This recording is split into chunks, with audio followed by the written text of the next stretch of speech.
Olá, amigos do Brasil, olá, amigos do mundo. É uma satisfação muito grande, né, estar aqui nessa sexta-feira um pouco fria, né, nesse hangout ufológico que inicia agora, né. Hoje são 22 de julho de 2016.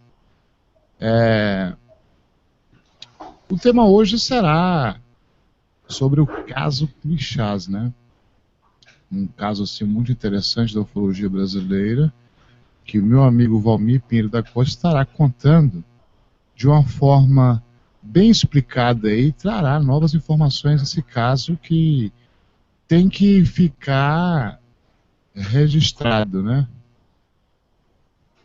Eu quero desde já mandar um grande abraço aos amigos aí do, do YouTube, aos amigos também do meu grupo Contato Extraterrestre do Facebook, aos amigos da Alemanha, França, Estados Unidos, Japão. São mais de 50 países ligados ao vivo nesse Hangout. E depois, né, vai no meu canal lá e assiste, né, o Hangout com o tema que mais interessa. Lembrando que depois do dia 24 teremos aqui a ufóloga, né, Cris de Pascoal, falando aí de suas convicções ufológicas. Hoje no chat teremos aí, mais uma vez, o meu amigo Alessandro do Paraná. Ele estará trazendo as boas postagens e também estará divulgando, né, o seu WhatsApp para as pessoas fazerem perguntas através do WhatsApp. Então a todos, muito obrigado pela audiência, né? Aqui na sala eu já tenho a minha amiga Ione, ela falará de Santa Catarina. Além de ser contatada, é também uma professora de inglês. Good night. Good evening. How are you? Seja bem-vinda. Boa noite para todos. Fazendo muito frio aí, Ione? Bastante. 14 graus. Muito bem. Tem aqui o Mário. Mário não, Ramon. Boa noite, Ramon. Você fala de onde? Boa noite, eu sou de Campo Mourão, do estado do Paraná. Muito bem. Daqui a pouco teremos mais amigos, né, que perguntarão em momentos oportunos ao convidado de hoje, né? E vocês poderão continuar aí fazendo suas perguntas, comentários e sugestões no chat do YouTube. E daqui a pouco o Alessandro estará divulgando o seu número do WhatsApp para vocês adicionar ele e estar fazendo as perguntas. Boa noite, Valmir. Que prazer tê-lo aqui de volta, Valmir. Seja bem-vindo. Boa noite, Batista. Boa noite, pessoal da sala. Boa noite, mundo. Hoje é uma sexta-feira fria em Sampa. Hoje os termômetros estão na casa de 13 graus. Olha, nunca passei tanto frio quanto essa semana, viu? Ontem eu diria que a temperatura deve ter chegado pelo menos a uns 6, 7 graus aqui. Ô, Valmir, ontem eu fiz um hangout, né? Não sei se é do seu conhecimento. Transcorreu normal e não sei por qual razão ele foi bloqueado no mundo todo, né? Então até esse momento estou vendo, né, qual o motivo para ele ter sido bloqueado. A alegação do YouTube foi ter colocado aí imagens, né, da BBC, mas coisas que eu já fiz, né, em outros hangouts nunca tinha havido esse tipo de problema, né? Depois eu vou procurar ver com o YouTube, né, o que realmente aconteceu, né? Foi uma pena, que foi um hangout interessante. Poxa, Então, Valmir, eu abro o hangout a partir de agora aí com sua palestra aí falando sobre esse caso tão interessante que é o caso Crixás, né? é isso aí. Bom, pessoal, primeiro, de novo, boa noite, né? Vou pedir desde já, vou pedir desculpa a todos, que eu tô com um pouquinho, assim, de pigarra, acho que eu tive aí uma gripe que me pegou de jeito e eu tô ainda um pouquinho rouco, né? Então é muito provável que vai surgir um pouquinho de rouquidão e eu vou estar nesse no bichinho do Bom, deixa eu compartilhar aqui uma apresentação que eu fiz só para poder seguir, né? Só um instantinho só.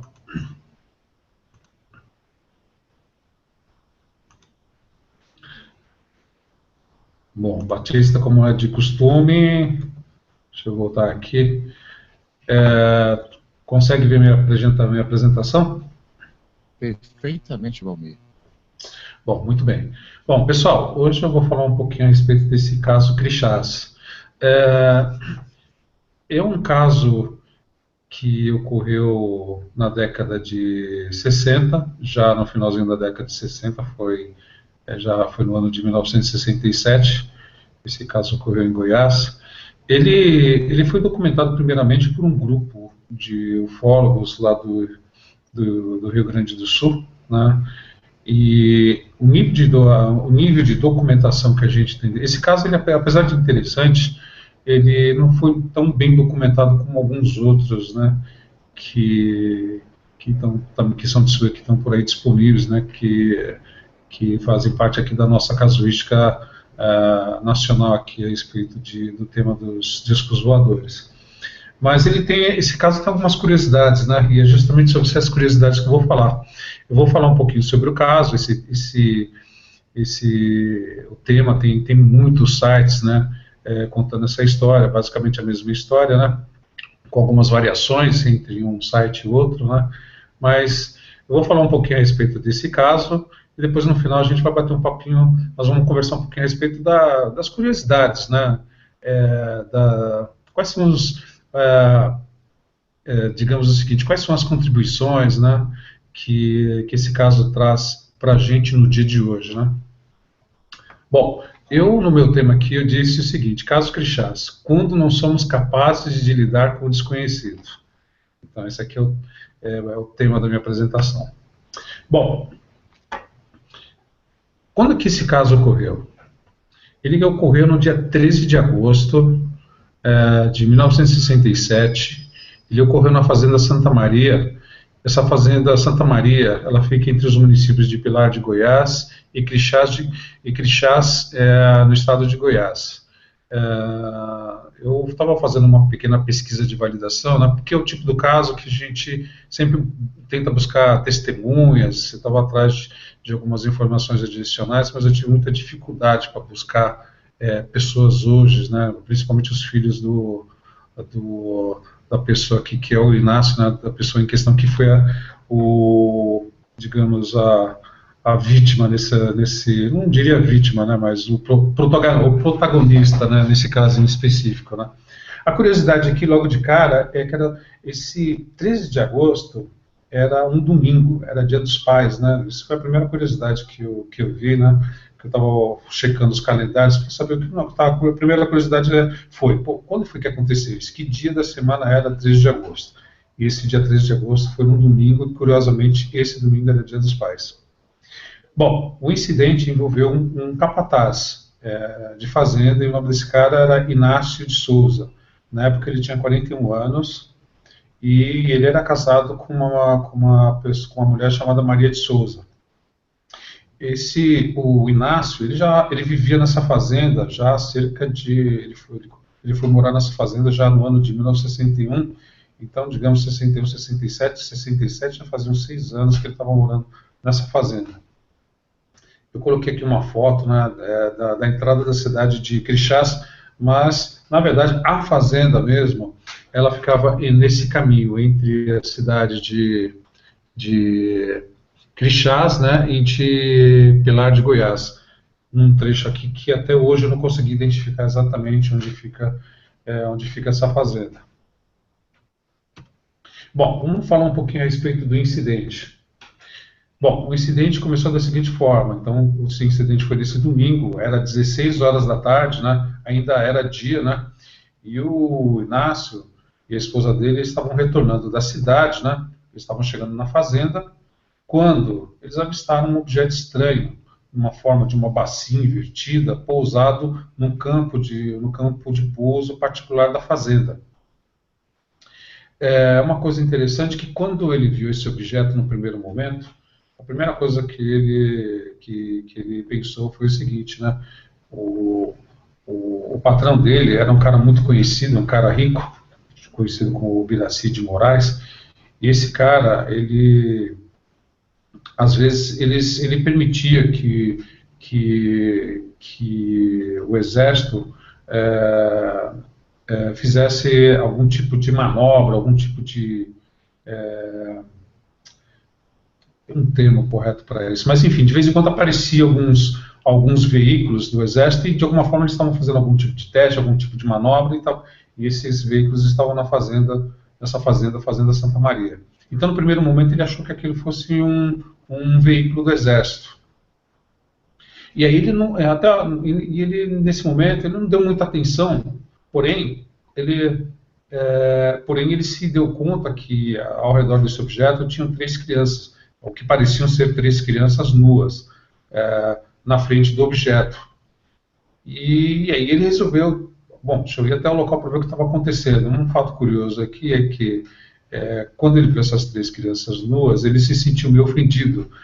O Inácio, ele era conhecido como, apesar de ser um cara analfabeto, né, segundo conta a história, né, ele era um cara trabalhador, ele era um cara muito respeitador, e quando ele viu aquelas crianças na frente daquele objeto, no primeiro momento ele achou que aquilo era uma falta de respeito, né, para ele e para a esposa dele. Então, bom, ele resolveu ir até o local para tentar ver o que estava acontecendo lá. Então, de longe, ele viu esse objeto. Quando ele chegou mais próximo, viu essas crianças, né, coloquei até mais ou menos umas fotos aqui, depois eu vou falar dos créditos de onde eu consegui essas imagens. E aí, bom, para surpresa dele, quando ele chegou mais perto, ele percebeu que essas pessoas não estavam nuas, mas de fato elas estavam vestidas, né, com uma roupa inteiriça, completamente colada no corpo, e com uma cor meio amarela, mas também alguns autores dizem que essa cor era marrom, então fica sempre a dúvida se era amarelo ou se era marrom, mas enfim, era ao longe, a impressão que ele teve é que essas pessoas estavam nuas. E quando ele chegou mais perto, ele se deu conta de que essas pessoas eram praticamente humanos, né? Eram pessoas de aparência similar à de humano. Porém, essas pessoas pareciam ser calvas. Nesse momento, essas pessoas, esses 3 caras, quando eles... Aliás, um detalhe importante, né? Enquanto o Inácio se aproximava dessas pessoas, essas 3 pessoas, esses 3 seres, eles estavam brincavam, porém em silêncio, né? Então era uma brincadeira que rolava ali, porém em silêncio, né? Imagino eu, puxa, talvez os caras tenham pousado ali, viram todo aquele ambiente e talvez estivessem brincando de fato. E quando o Inácio chegou um pouquinho mais perto, aquelas pessoas de repente se viraram e se deram conta da presença do Inácio. E instantaneamente começaram a correr em direção a ele. Então, é interessante, né? Ou seja, eles são os 3 aqui, olham para o Inácio e aí de repente eles começam a correr na direção do Inácio e lá na frente está lá o Inácio junto com a esposa dele. Quando o Inácio percebe a aproximação dessas 3 pessoas, desses 3 seres, a primeira coisa que ele faz, ele fala para a esposa dele, olha, entra para dentro de casa. Imediatamente pediu para que a esposa dele entrasse dentro de casa, e a esposa dele entrou correndo e começou a olhar aquela situação a partir da janela da cozinha da casa dela. Bom, o Inácio, ele era muito conhecido na região porque ele era um exímio atirador, ele conseguia atingir alvos a distância de 60 metros com a espingarda dele. Ele conseguia derrubar pássaros no ar em movimento, né? E ele sempre carregava uma espingarda, né? Então, quando ele percebeu a aproximação daquela pessoa, bom, deixa eu só fazer uma paradinha, acho que tem alguém com o microfone ligado. Alô? Acho que tem alguém com... Bom, obrigado. Não vai largar. Eu acho que temos uma criança no fundo. Já foi desligado, Valdir, pode continuar. Tá bem, obrigado. Bom, então. E aí quando essas pessoas começaram a se aproximar, que elas vinham correndo, o Inácio, no primeiro momento, ele ficou assustado no primeiro momento, porque ele pensou que aquelas pessoas ou iam sequestrar, ou iam fazer mal para a família dele, E ele, como ele era um exímio atirador, ele não pensou duas vezes, ele simplesmente ele carregava essa espingarda a tiracolo, né? E ele simplesmente pegou a espingarda e mirou e acertou no cara que estava mais próximo, que estava chegando mais próximo dele, acertou na cabeça dessa pessoa, e essa pessoa acabou caindo no chão, e no mesmo tempo que essa pessoa, que esse ser foi derrubado, um disco voador naquela nave que estava no fundo, disparou um feixe verde de luz que atingiu o peito do Inácio, mais aqui do lado esquerdo do peito, né, e acabou derrubando o Inácio, deixando o Inácio desacordado. A mulher dele, que assistia toda aquela situação de dentro da casa, através da janela da cozinha, ela saiu correndo desesperada na disparada, chegou na frente do marido, pegou a espingarda e empunhou essa espingarda para tentar defender, para tentar proteger o marido. Porém, no momento que ela fez esse movimento, enquanto ela fazia esse movimento de pegar a espingarda que estava ali ao lado do marido que estava caído, ao mesmo tempo, essas pessoas, né, esses seres, pegavam esse ser que foi baleado, carregaram ele para dentro da nave, e a nave sai em altíssima velocidade para o espaço. É uma coisa que o Inácio comentou depois, né, a respeito desse incidente, é que quando a nave ela decolou, ela fez um barulho, um som de abelhas, né, aqueles zzz, né, e eu já comentei aqui muitas outras vezes aqui a respeito de que em muitos casos, né, eu até convido as pessoas da audiência que se interessam pela casuística ufológica, para que você, quando você começa a ler os casos, os casos tem muitos sites, né, que você tem os casos bem sumarizados, mas você percebe que em muitas situações, né, sempre é uma nave ou que tem um som que parece uma máquina de costura, ou um som que lembra um som de uma abelha, ou é um silvo, ou é um som de um motor de um carro afogado, né, em alguns casos, né. Então, aí a curiosidade fica por conta, nossa, como é que tipo de sistema que os caras estão usando de propulsão que produz esse tipo de ruído, né? E tem aquelas, obviamente, que não produz som nenhum. Você vê o objeto no espaço e ele não produz som algum, né? E eu normalmente associo isso, né, no primeiro momento, é lógico, isso merece muito mais pesquisa, mas eu sempre associo a esses objetos que produzem esse tipo de silvo, de som, a objetos que usam algum tipo de propulsão magnética, né? E esses que não fazem barulho algum, que usam algum tipo de propulsão gravitacional. E o detalhe assim, não quero me estender muito nessa história, mas o detalhe é que quando que são diferentes origens, né? Então, quando você olha a casuística, é diferente, é incrível. Cada caso que você vê nunca é a mesma nave, né? O mesmo estilo de nave, nunca é o mesmo ser, os mesmos tripulantes, eles estão com roupas distintas, são pequenos, ou são altos, ou tem um olho, ou tem dois olhos, o tipo de vestimenta, a maneira de abordagem, mas os sistemas de propulsão é engraçado, né? Eles são mais ou menos sempre parecidos, né? Então, é uma coisa curiosa, poxa, é uma coisa que, é lógico, a gente não consegue dar um passo à frente se a gente pensar, puxa vida, será que da partir daí eu consigo pensar, imaginar, puxa, como é que eu poderia produzir um sistema. Mas hoje tem bastante gente que se preocupa com isso, muitos cientistas, né? Eu até vi alguns experimentos no YouTube usando motores magnéticos que fazem ruído, né? E um ruído até meio mais ou menos semelhante. Então, é por isso que eu começo a vincular uma coisa na outra, né? Bom, mas vamos voltar aqui ao tema do incidente lá do Inácio. Enfim, no final das contas, o Inácio foi derrubado e a mulher dele se desesperou, saiu de casa, pegou a espingarda, mas enquanto ela fazia isso, as criaturas carregavam aquele que tinha sido baleado e levaram para o OVNI, e o OVNI partiu em alta velocidade. Bom, o Inácio ele foi levado para o hospital, né? E aí é o seguinte, vou comentar aqui até alguns trechos aqui. quando o Inácio foi levado para o hospital, na verdade a situação foi a seguinte: o dono da fazenda, ele não estava lá.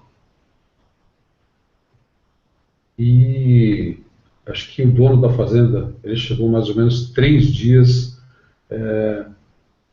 depois, né? E foi justamente esse dono da fazenda, conhecido como Biraci de Moraes, que acabou levando o Inácio para o hospital, acabou levando o Inácio, né? A situação do Inácio foi se degradando, né? Que ele começou a ter muitas náuseas, muitas manchas pelo corpo, e o patrão dele, que era o Ibiraci, acabou levando ele para um hospital em Goiás. E é uma coisa interessante, né? Que o Inácio, ele falou para o patrão dele o seguinte: ele disse assim, patrão, eu matei um homem. Olha só que interessante, no hospital ele falou assim: patrão, eu matei um homem. E o Ibiraci, né, ele ficou surpreso, né, e voltou para ele e perguntou: mas como assim, rapaz, como você pode fazer uma coisa dessa, né? E aí, até então ele não sabia o que tinha acontecido. Foi aí que o Inácio acabou contando para ele, né, toda essa história de que ele tinha sido essa história de que ele tinha visto esse objeto. E esse Ibiraci, ele sabia que naquela região tinha, de vez em quando, acontecia esses fenômenos, né? Tinha aparições de objetos voadores não identificados. Mas o Inácio, ele nunca soube disso, né? E para eles, aquelas pessoas que estavam ali eram pessoas desconhecidas, que ele não sabia quem eram pessoas daqui. Uma das curiosidades é que o Inácio pensou até que aquelas pessoas fossem de São Paulo, né? Tem, em algum desses sites que descrevem esse caso de Crixás, né? Eles comentam que o Inácio achava que essas pessoas tinham vindo de São Paulo, né? Ou seja, em nenhum momento, essa aqui é a curiosidade desse caso, em nenhum momento, né, o Inácio pensou que essas pessoas pudessem vir de um outro mundo. Para eles, simplesmente era uma pessoa que estava aqui, era uma pessoa que era daqui, e que essa pessoa que essas pessoas, de alguma forma, representaram algum perigo para ele, e quando elas se aproximaram, ele, numa reação instintiva, pegou a espingarda dele e acertou um deles, porque ele ficou com medo que aquelas pessoas pudessem, de alguma maneira, fazer mal à família dele. Bom, ele foi levado para o hospital em Goiás, essa história toda foi contada lá, e foi contada, inclusive, com o médico que atendeu ele, né? Eles fizeram uma série de exames, né? Fizeram exames de fezes, exames de sangue, e eles descobriram que o Inácio, ele estava com leucemia muito forte, uma leucemia sanguínea, e que o médico deu para ele, deu um prazo de vida dele de 60 dias, que ele não tinha como, ou seja, que ele estava desenganado, que ele não tinha como sobreviver. E, de fato, quase 60 dias, acho que foi 50 e poucos dias, 59 dias, 58 dias, bom, enfim, 2 meses depois ele acabou morrendo, ou seja, essa situação aconteceu no dia 13, ele morreu no dia 11, né, foi quase 58, 59 dias, 58 dias, e ele acabou vindo a falecer. E a causa da morte que foi declarada foi leucemia.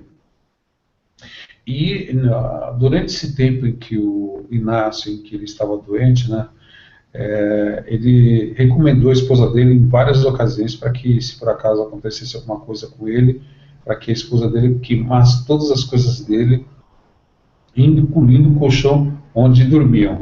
E foi isso que a esposa dele fez. Esse caso em específico, os créditos aqui, eu quero deixar os créditos desse caso específico. Eu peguei muitas dessas informações, eu peguei do site Fenômeno, também peguei de um um site em castelhano. Você vê que essa história ela foi interessante, que ela também foi contada em castelhano.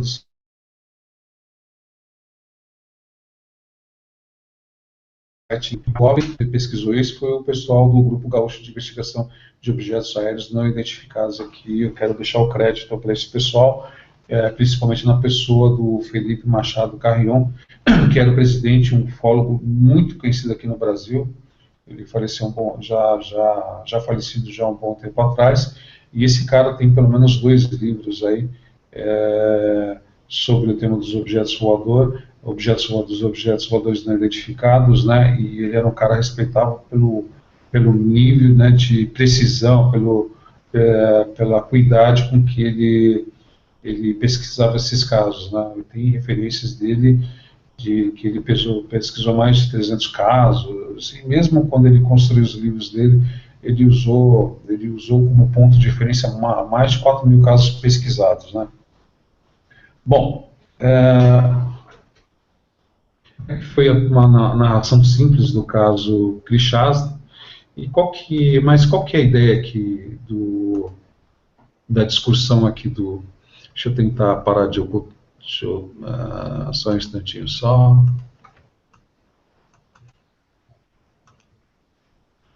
Ok. Cá estou de volta. Bom, qual que foi a ideia de falar um pouquinho a respeito do caso Krishna, né? Acho que a primeira coisa nesse caso é a questão da educação e da informação. Ou seja, a gente está falando do ano de 1967, lógico, é aceitável, né?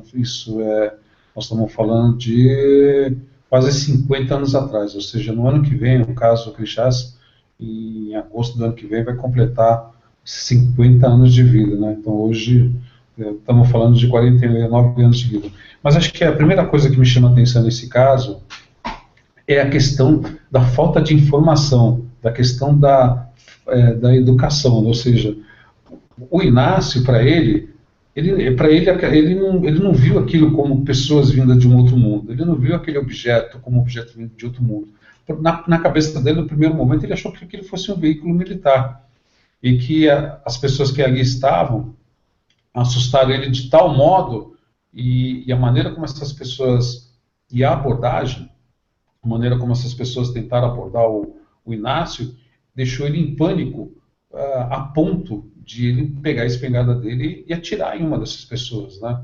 Eu fico imaginando a cena, né? Eu fico imaginando se ele gritou, pediu para essas pessoas pararem. Isso é uma coisa que não está documentada, né? Mas eu fico imaginando o contexto em que essas pessoas, em que você tem um objeto voador que está aterrissado, né? Um OVNI, um objeto desconhecido, de um lado, né? 3 seres brincando, né? Eles estavam ali brincando, se divertindo. É isso que conta a história, em silêncio, e de repente, quando eles se dão conta que próximo a eles estava chegando 2 pessoas, aí era o casal, o Inácio e a mulher dele, né? Eles saem correndo na direção do Inácio. Então, do lado do Inácio é o seguinte, ou seja, a falta de informação, ou seja, para ele, na verdade, para ele tentou buscar dentro do mundo interno dele, ele achou que aquelas pessoas, bom, isso aí deve ser alguma coisa relacionada a algum experimento do Exército, algum veículo do Exército. Ele viu pessoas que ele supostamente depois disse que na cabeça dele, por algum motivo ou outro, achou que vieram de São Paulo, mas ele se assustou com aquelas pessoas, com a maneira como aquelas pessoas vieram correndo na direção dele, ele atirou. Bom, agora eu fico pensando do lado dos seres, né? Imagine só, eu estou vindo de um outro lugar do universo, de uma outra paragem da galáxia. Paro nesse mundo, né? Bom, por que os caras aterrissaram ali, quais foram os motivos, né?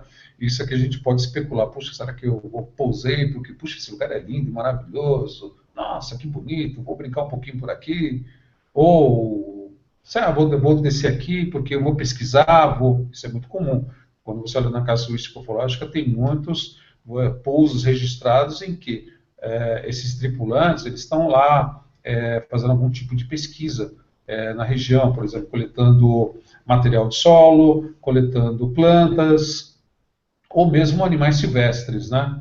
E fazendo algum tipo de pesquisa. Ou, quando não, essas pessoas acabam abduzindo alguém para levar a bordo para fazer exames médicos e até, se der sorte, né, conversar com essas pessoas, né?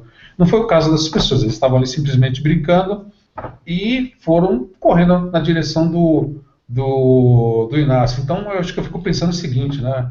Poxa, esse pessoal foi muito inocente, né? Puxa vida, pô, sabendo que está num planeta, né, onde eu sempre digo aqui que a predominância animal é a que prevalece, ou seja, a pessoa não prevalece não prevalece a predominância humana, o ser humano, prevalece o animal, né? E, lógico, se você prevalece o animal, uma pessoa como o Inácio, que era analfabeto, pouco informado, tinha pouca informação, ele se assustou com aquela situação, e é lógico, o cara é um exímio atirador, ele não teve dúvida, né? Atirou e acertou naquela pessoa.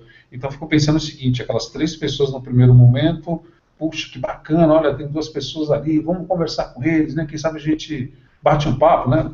Posso estar aqui pensando, posso estar delirando, mas eu fico imaginando, né? Os 3 ali brincando, viram o Inácio, viram a Maria, pô, vou lá conversar com esse povo. E aí eles saíram na correria, né? Mas olha, esse pessoal aí faltou um pouquinho de estratégia, faltou um pouco de bom senso na abordagem, né? Puxa, eles estão num lugar diferente, num planeta diferente, e a maneira como eles foram abordar o Inácio e a esposa dele foi completamente não teve uma abordagem, foi completamente infeliz a abordagem e acabou pagando por isso. No final, um deles acabou levando um tiro. E um detalhe curioso, né, que inclusive esqueci de falar, né, esse cara que era o dono da fazenda, que era um cara muito rico, ele, depois que o Inácio contou essa história toda, ele foi até o local, né, onde ocorreu tudo isso, ele procurou marcas de sangue, alguma coisa, né, que ele pudesse coletar, que pudesse trazer alguma evidência, né? Mas é lógico, né, ele já tinha a primeira evidência, que ele tinha um testemunho da mulher do Inácio, né? Mas ele foi buscar uma evidência do tipo, será que se esse cara foi atingido, será que ele sangrou? A outra curiosidade também do caso é que quando esse cara foi atingido, esse ser foi atingido, ó, no mesmo momento a nave disparou um raio verde, mas a discussão que fica ou seja, os caras não atiraram para matar o Inácio, na verdade eles apenas atiraram para derrubar o Inácio, porque o Inácio depois ele acabou, ele não morreu, ele simplesmente caiu desacordado. E quando ele morreu, 60 dias depois de leucemia, né, uma das discussões a respeito desse tema é de que ele já tinha isso, ele não sabia, ou seja, de alguma maneira ele tinha um grau avançado de leucemia, mas aquela situação tão impactante acabou por acelerando esse processo. E o detalhe aqui é importante, né, na cabeça do Inácio, ele matou um homem, olha só que interessante, né? Sabe, ele não pensou que ele talvez depois, porque o patrão foi conversar com ele, talvez em algum momento o mindset dele mudou. Mas quando ele foi parar no hospital, a primeira coisa que ele falava, e o que ele falava sempre é: eu matei um homem, eu matei um homem, eu matei um homem. Ou seja, ele matou uma pessoa, entendeu? E isso provavelmente deve ter gerado um impacto muito grande psicológico na cabeça dele. E aí vem o meu segundo ponto. Então, ou seja, o primeiro ponto é a questão da educação, né? Educação e informação é importante e é vital, né? Para você, que é uma das coisas que eu estava discutindo com o Batista aqui em offline, é que hoje o nível de informação a respeito da temática dos UFOs é tão grande que hoje a discussão não é se eles existem ou se eles não existem, né? Hoje a discussão é a seguinte: quem são eles? Já estiveram aqui? Se estiveram, por que foram embora? E se foram embora, por que voltaram? E se estão aqui, porque se estão vindo, quais são suas intenções, né? Então, hoje, a discussão não é se eles existem, a discussão é justamente a respeito de quem são esses caras, né? Essa é a discussão, né? E aí, voltando um pouquinho, sobre o caso do Inácio, né? Eu estava falando a respeito de que, faltou educação, né? Faltou informação. E aí, trazendo isso para o dia de hoje, de novo, eu falava com o Batista que, puxa vida, bom, agora que a gente sabe que esse pessoal está aqui, puxa vida, como é que a gente faz programas para educar as pessoas, né, para educar os jovens? Como é que a gente educa as pessoas nas escolas? Como é que a gente educa as pessoas nas comunidades, né, a respeito desse fenômeno, né, a respeito desse fenômeno fantástico, né. Como é que a gente fala para as pessoas, pô, pessoal, a gente não está sozinho no universo. Olha só, o universo, vamos falar um pouquinho da ciência, né, puxa, olha, só a nossa galáxia tem 200 bilhões de estrelas, das quais o Sol é uma delas, né, mas já sabemos hoje que em todos esses sistemas, quase todas essas estrelas têm sistemas solares e com planetas rodando em órbita dessas estrelas. Mais ainda, a Kepler, né, o Kepler, ele fez que ele observa, ele faz um pedacinho de céu com cerca de 150 mil estrelas, o que não é nada. Mas o Kepler, que foi lançado acho que em 2010, não me recordo agora a data quando ele foi lançado, ele fica monitorando o céu com 150 mil estrelas, e ele já descobriu uma pancada de planetas, mais de 4, 5 mil planetas, dos quais acho que 2 mil são parecidos com o nosso. Então, como é que a gente... por exemplo, aqui a gente está nesse bate-papo aqui no Hangout, né? E isso é uma coisa bacana, né? Poxa, isso é uma coisa que eu digo ao Batista, puxa, olha, às vezes a gente tem hangouts polêmicos, né, o nível de discussão, ou seja, o antagonismo às vezes é grande, ou então o caso é absurdo, mas no final das contas, o hangout do Batista acaba promovendo essa educação, que acho que é esse que é o objetivo final, como é que a gente educa as pessoas, né, a respeito dessa problemática, né, a problemática dos UFOs, né, dos objetos voadores não identificados, dos discos voadores, né, como falava o general Moacir de Alfredo de Mendonça Uchoa, né, que aliás eu tenho todos os livros dele, né. Aliás, esse é um caso à parte, né, que a gente num dos nossos próximos hangouts a gente vai falar sobre o general Moacir Uchoa e sobre o que ele vivenciou a respeito dos discos voadores com pessoas vindas de outras dimensões. Bom, mas enfim, acho que então o primeiro ponto é a questão da educação, o segundo ponto faltou acompanhamento psicológico, né? Eu vou voltar aqui com outros casos, inclusive o caso do Barbosa que aconteceu em Quixadá, que é o primeiro caso brasileiro, talvez do mundo, né, em que uma pessoa foi aposentada porque sofreu um ataque de disco voador, né, isso é incrível, mas isso aí está documentado. E essa pessoa acabou, no caso específico do Barbosa, eu vou comentar, isso a gente vai falar num próximo hangout, mas no finalzinho da história, no caso do Barbosa, ele acabou também morrendo, mas numa circunstância diferente, né? E a circunstância dele também merecia a mesma coisa, acompanhamento psicológico.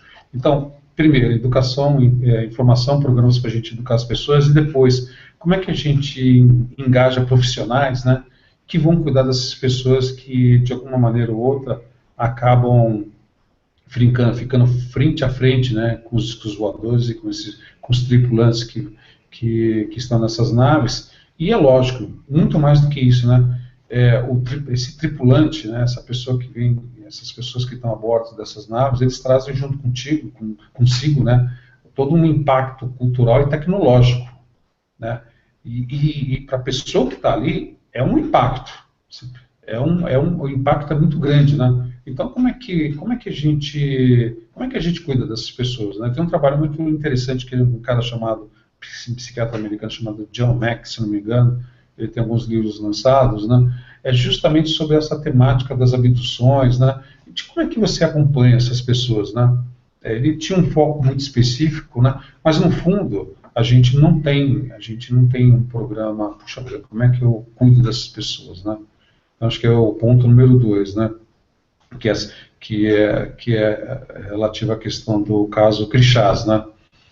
E o ponto número 3, né, é que na época em que esse fato se deu, né, falar sobre discos voadores era coisa de maluco, era coisa de louco, né? E isso, para pessoas como o Guirassy de Moraes, para o médico que atendeu dele, isso de alguma forma ou de outra podia, se isso viesse à tona, podia, ou seja, vincular eles a e isso poderia acabar afetando a reputação deles, né?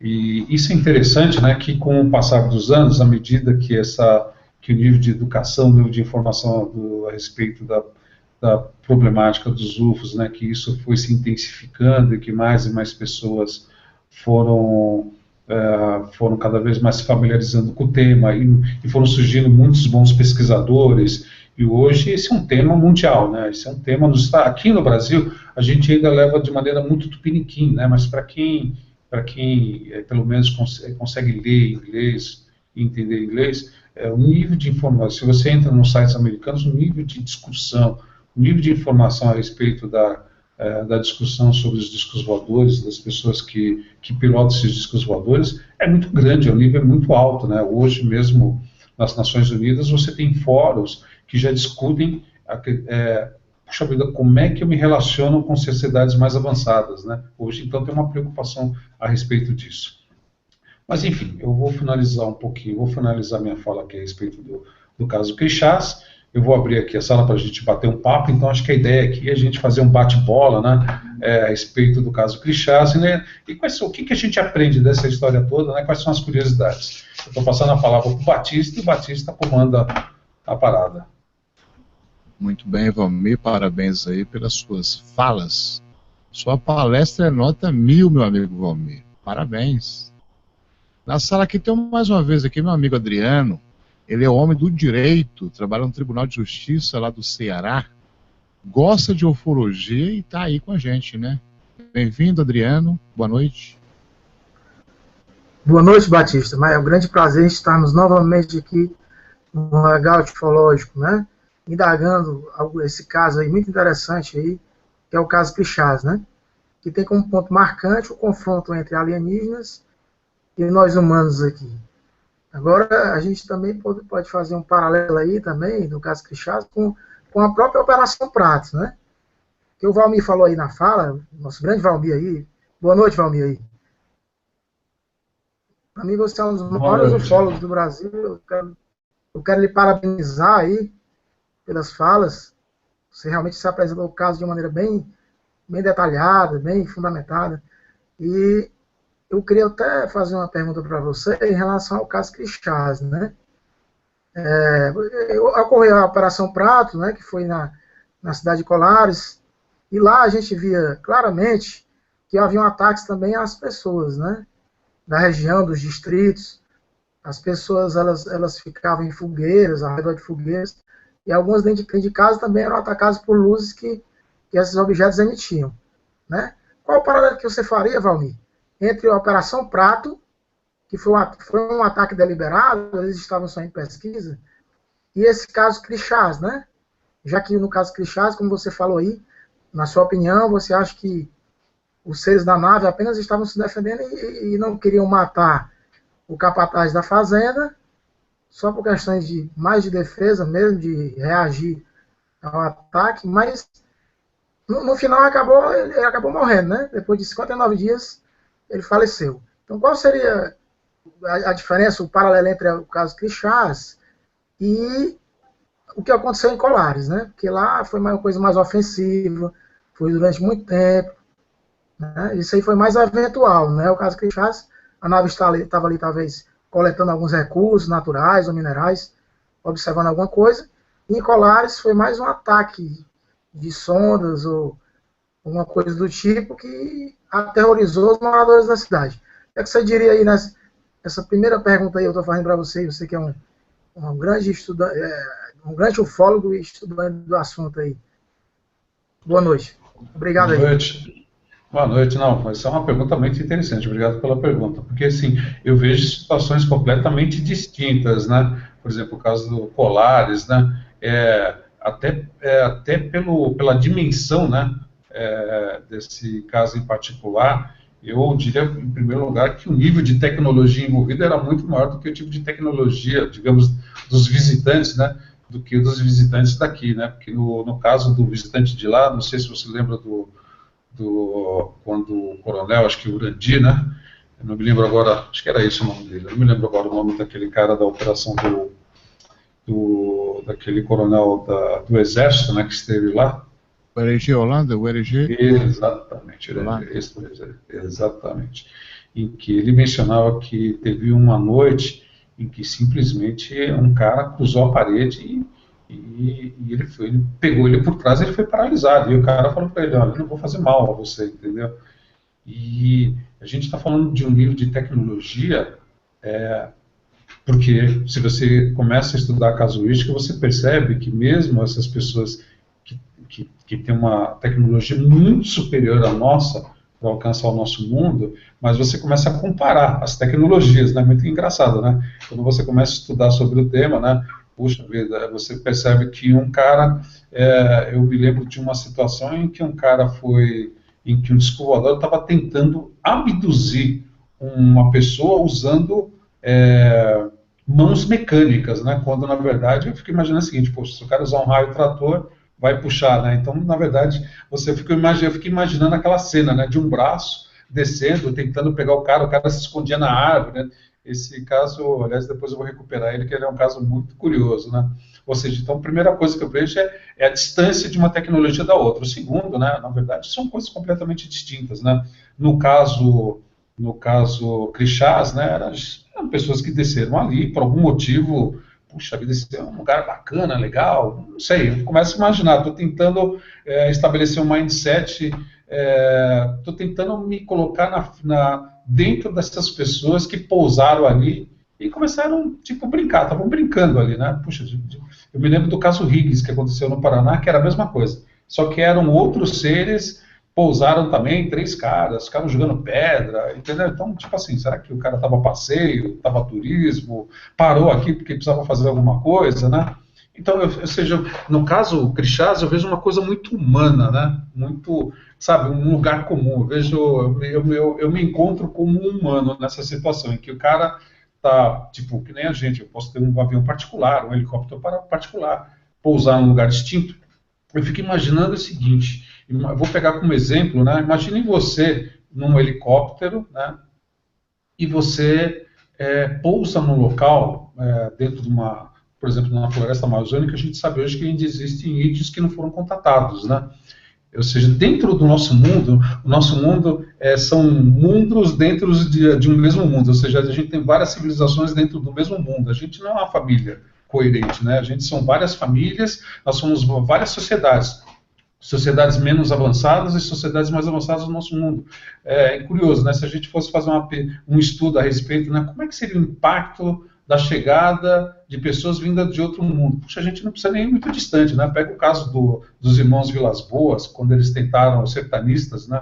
Que tentaram contatar índios mesmos, aqui mesmo no norte do Brasil, né? Como foi difícil, né? Eles levaram flechada, até eles chegarem perto dessas pessoas, né? Então imagina para uma pessoa dessa, né? Ver um avião, né? Que no caso dos caras era um César, né? E como é que o cara, para o índio, né? Para aquele cara que não tinha aquela informação, o que ele achava que era aquilo, né? Então para ele provavelmente aquilo era um disco voador, né? Então, bom, estou falando do caso Crixás. O caso Colares, né? O caso da Operação Prata, ele é completamente distinto, porque ele é uma série de acontecimentos, né? Em que você percebe que tinham sondas ufológicas que sempre à noite, né, acabavam, as pessoas viam essas sondas, acho que elas eram cilíndricas, se eu não me engano, ela emitia um raio de luz que atingia o peito das pessoas, muitas mulheres foram atingidas, né, e provavelmente, acho que o foco dessas sondas ufológicas, que hoje a gente pode até usar o nome de drone, né, esses drones, então acho que o foco era de algum tipo de coleta, né? Ou seja, essa inteligência estava ali naquela cidade para fazer algum tipo de trabalho. Puxa, eu estou aqui porque eu quero fazer uma coleta, né? Eu quero fazer exames médicos, eu quero entender o comportamento das pessoas, eu quero entender a genética dessas pessoas, né?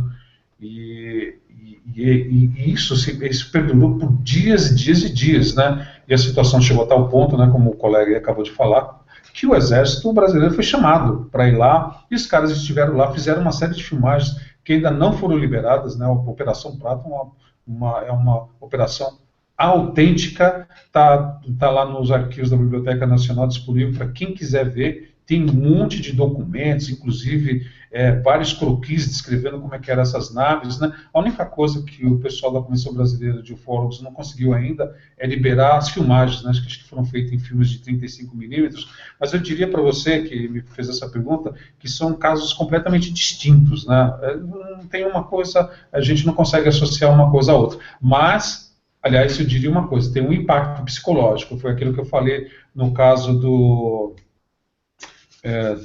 Inácio, né? Se bem que para o Inácio, né, ele nem imaginou que aquilo era gente de outro mundo, né? Acho que talvez não dê nem para comparar, mas no fundo é uma coisa que está relacionada com o ser humano, né? Que é o pânico quando você está em confronto com algo que você não sabe. Então acho que é isso para terminar minha fala aqui, não sei se eu fui capaz de te responder. Muito bem. O pessoal do chat lá está bem participativo, né? O representante lá hoje é o meu amigo Alessandro. Como é que tá o chat lá, Alessandro? Muito boa noite, Batista. Boa noite a todos os nossos queridos e amados presentes na sala, e principalmente o pessoal que está aí no chat conversando e interagindo muito bem, viu, Batista? Já temos muitas perguntas aqui para o nosso palestrante, que é maestro em fazer as suas apresentações, né, Batista? Com certeza. Hoje as pessoas poderão perguntar através do WhatsApp também, né, Alessandro? Ah, com certeza, Batista. Tem essa novidade aí que sempre está trazendo essa oportunidade. Se você não quer gastar aí a sua banda de internet mandando pelo chat, também tem a oportunidade de mandar pelo WhatsApp. Pelo meu WhatsApp aqui, o código é o 46. O número é muito fácil, o código 46. O número é 88005000, 88005000, e o código da cidade é 46, Batista. Você está falando de qual cidade, amigo Alessandro? Aqui na cidade mais fria do Paraná, no sul do Paraná, é Palmas, não é o Tocantins, mas é Palmas, no Paraná. Qual o clima agora, nesse momento? Agora a temperatura está 9 graus, depois de ter atingido aí 17 graus, agora estamos com 9 graus, Batista. Nó, que frio, hein? Amigo Alessandro, traga duas do chat, por favor, querido. Então vamos lá, temos aqui a primeira pergunta, é o Marcos Vinícius. Ele pergunta: houve um estudo sobre a tipologia alienígena nesse caso? Olha, não digo nesse caso, né, mas estudos sobre tipologia alienígena tem vários, né, vários autores nacionais aqui, que já fizeram, que tem até livros lançados, inclusive um lançou há pouco tempo atrás, um rapaz de Brasília, me foge o nome agora, acho que era Tiago, acho que você lembra, Batista, que acho que você quis trazer ele aqui também no Hangout, é um cara bacana para trazer aqui, para falar sobre tipologia, mas não foi o caso. Respondeu mais no início. Tiago Chiquete. Esse mesmo. E ele, mas eu vi esses dias mesmo, eu estava vendo um interessante estudo sobre tipologia. Mas tipologia é uma coisa bacana porque ele te dá um ponto de referência, né? Mas ele é apenas um ponto de referência, ele é relativo, né? Mas o bacana da tipologia é que você percebe a quantidade de gente diferente que visita o nosso mundo, mas é uma quantidade absurda de gente diferente, né? Gente baixa, alto, com a mesma cor da pele, verde, negros, brancos, amarelos, um olho, dois olhos, e depois quando as pessoas avançam nesses casos, né, você percebe que tem pessoas que quando são humanos que nem nós, se são mais altos, tem a estrutura do tronco dele tem mais ossos do que a nossa.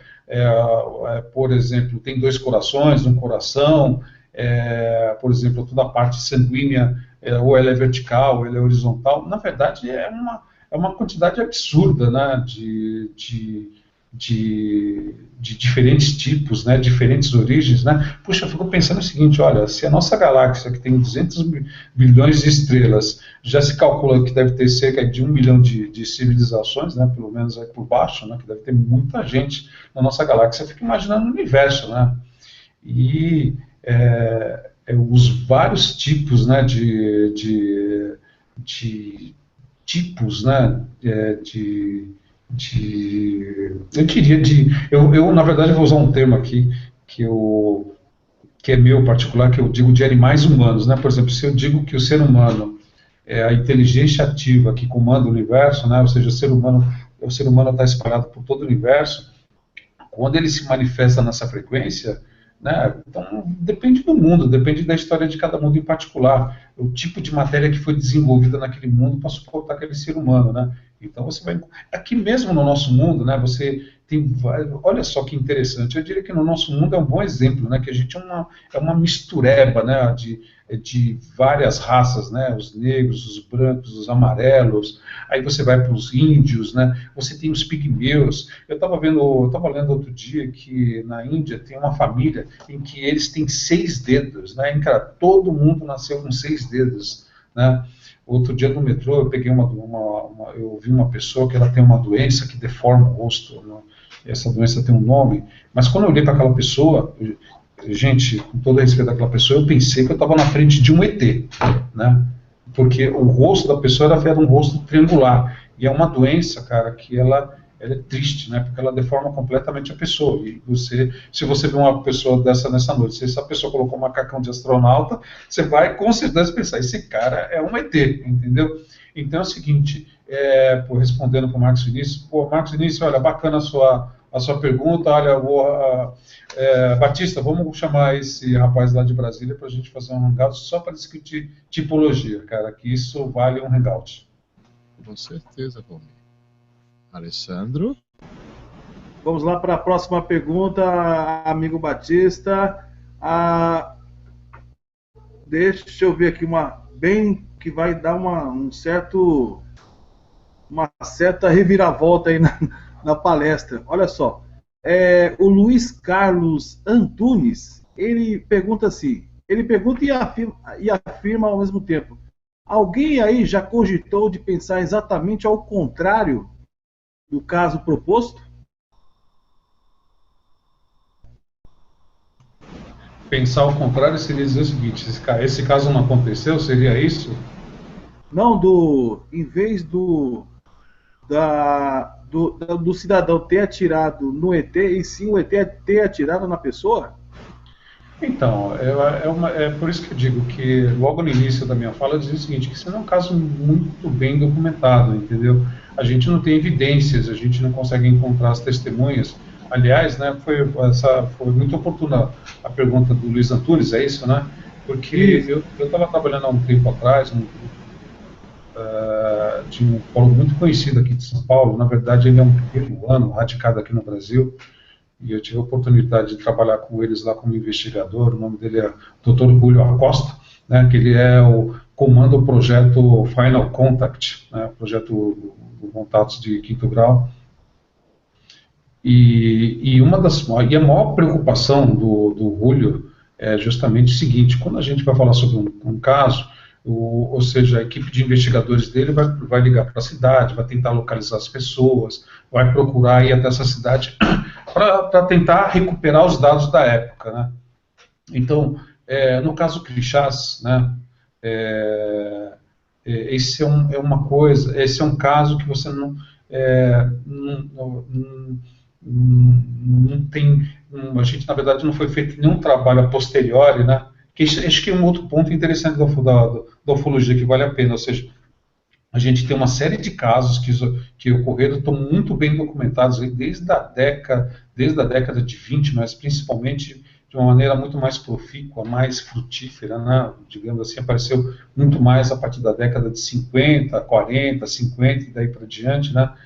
A gente, na verdade, nunca teve uma curiosidade por parte dos ufólogos, e aí fica aí o parabéns para o Dr. Julio Acosta, que ele recupera, ele vai lá, não, bota a equipe de ufólogos, não, vamos ligar para o cara, vamos lá na cidade, vamos tentar descobrir se existem testemunhas ainda, se existem parentes, né, familiares, amigos, ou pessoas que de alguma forma conheceram os protagonistas, né, daquela situação, para a gente tentar recuperar alguma coisa. É difícil responder no caso Crixás. O caso Crixás fica com as curiosidades, mas se existiu, se foi dessa maneira essa história, hoje é muito difícil. E isso aí fica um ponto aberto. Muito bem. Alessandro, dá uma segurada aí um pouquinho no chat, vai pegando, né, as perguntas mais relevantes e daqui a pouquinho você trará, né, para o nosso convidado de hoje. Eu vou aqui com o Carlos. Boa noite, Carlos. Você fala de onde? Boa noite, Batista. Boa noite, Batista. Você tá Falo de falando Campinas. Minas. Batista? Bom, pode Batista? falar, tô ouvindo. Pode falar, tô ouvindo. Eu queria cumprimentar o professor aí, né? Que a gente percebe que é uma pessoa bastante organizada, né, nos dados, que infelizmente ainda é apartada da parte acadêmica, né? Mas com certeza, quando tudo vier à tona, o professor Val com certeza estará nos livros de história, né? Que é uma das pessoas pioneiras a organizar o assunto, né? Então, dar os parabéns para ele. E queria cumprimentar também o Adriano. Muito legal ter o Adriano de volta aí. O Adriano contribuiu muito com a gente ontem, né? E queria concordar com o professor que realmente o SUS deveria ter um programa oficial, né? Para essas pessoas que sofrem esse trauma, né? Seria uma bomba lançar um programa desse, né, professor? Mas realmente deveria ter. Porque essas pessoas aí, no caso do Crixás, a pessoa era uma pessoa simples e aí não foi assistida, né? Se isso voltar a se repetir, como é que a gente faria uma situação dessa, né?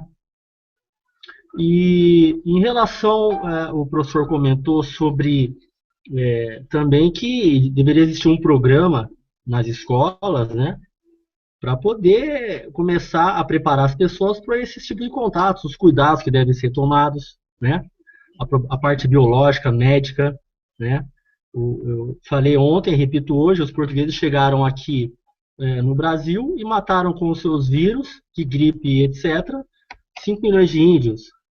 Então, a gente lembra que no caso Varginha, se eu não estou enganado, um rapaz do Monza pegou no colo um dos seres, estava mancando, atravessando a rua, e morreu de infecção generalizada alguns dias depois. Então, eu vejo o problema que isso traz, né? Mas, professor Val, eu pedi para o Batista preparar um vídeo para a gente aí, não sei se é possível, né, Batista?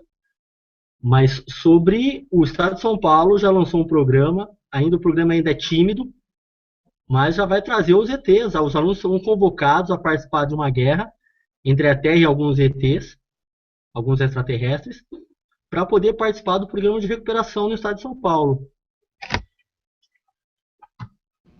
Batista, seria possível a gente passar isso?